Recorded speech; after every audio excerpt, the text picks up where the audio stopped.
Tout est dit lorsque les mots sont oubliés. La vie dans la pratique, c'est un petit peu comme le ressac de la mer. Les vagues vont, viennent.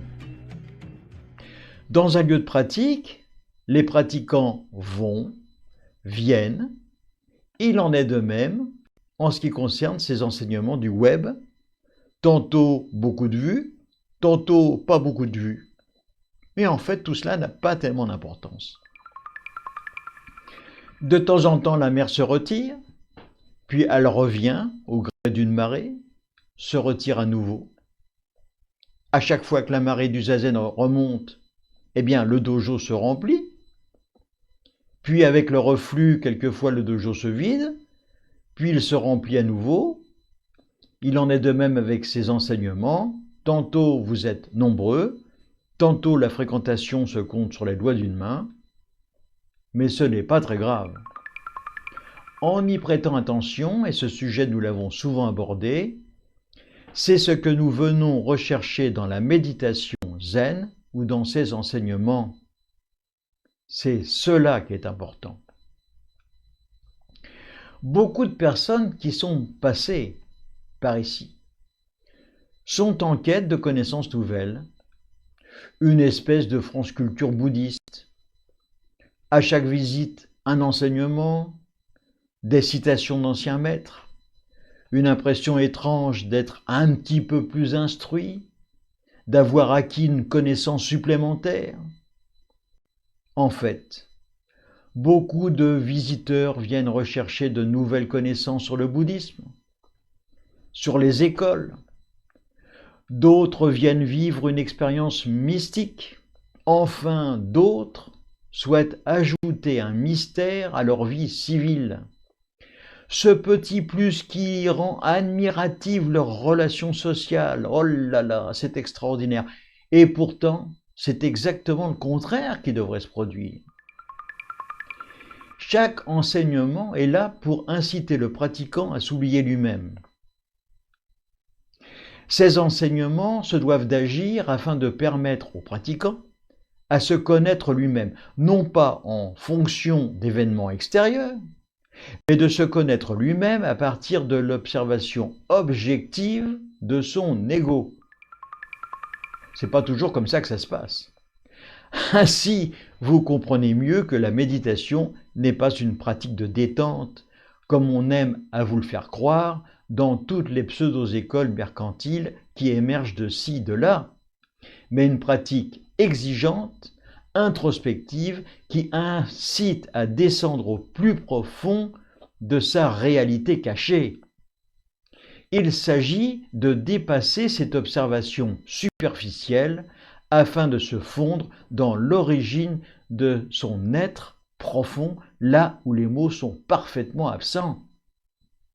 La connaissance que nous pouvons tirer de la pratique de la méditation bouddhiste zen, c'est donc la connaissance de soi-même. C'est là la seule et unique connaissance qui doit et qui va émerger. Pour comprendre cela, il faut aller profondément jusqu'aux racines. Il faut revenir aux sources de ce texte fondateur de Maître Sozan, le Shinjinmei, qui dit « Ni choix, ni rejet. Pas de dualité, pas de discrimination. Réaliser l'unité avec soi-même. » Lorsque l'on rentre dans un dojo, il y a la salutation. Beaucoup pensent qu'il s'agit de saluer la statue du Bouddha ou le lieu dans lequel on va pratiquer, une espèce de marque de respect. Eh bien, cela, c'est la grosse erreur des débutants. Ce qu'ils ignorent, c'est qu'ils s'inclinent devant eux-mêmes. Et quand bien même ils pensent s'incliner devant la représentation du Bouddha, ils s'inclinent tout de même devant l'image inversée d'eux-mêmes en méditation. Réaliser cela, c'est le premier pas qui mène à la connaissance de soi. Dans la salutation, il y a un oubli qui se crée, un trou d'air dans notre ego. Plus de jugement, absence d'acceptation, absence de rejet, pas de dualité, l'unité qui vient de se réaliser, le un, c'est cela qui vient de paraître. Maître Sozan nous dit: pénétrer la voie n'est pas difficile. Il ne faut ni amour, ni haine, ni choix, ni rejet. N'éprouvant ni amour ni haine, perspicace, clairvoyante et pénétrante est la compréhension profonde. Et s'il se crée dans l'esprit une singularité aussi infime qu'une particule, aussitôt une distance illimitée sépare le ciel et la terre.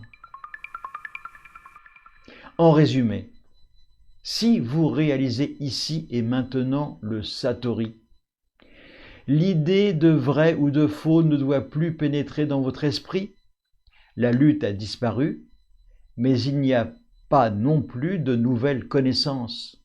Cela, vous ne devez absolument pas l'oublier. La nouvelle connaissance qui se révèle, c'est cet être intérieur, celui-là même qui surgit de la profondeur d'Ichiryo, là où la pensée discriminante a disparu. Une fois cet enseignement terminé, ou sorti du dojo, il sera oublié. Il ne restera alors que ce que nous avons découvert sur nous-mêmes et qui est en fait notre réalité profonde. Chercher le bonheur en dehors de nous, c'est comme attendre le soleil dans une grotte orientée au nord. Cela est un adage tibétain. Je vous souhaite une bonne continuation.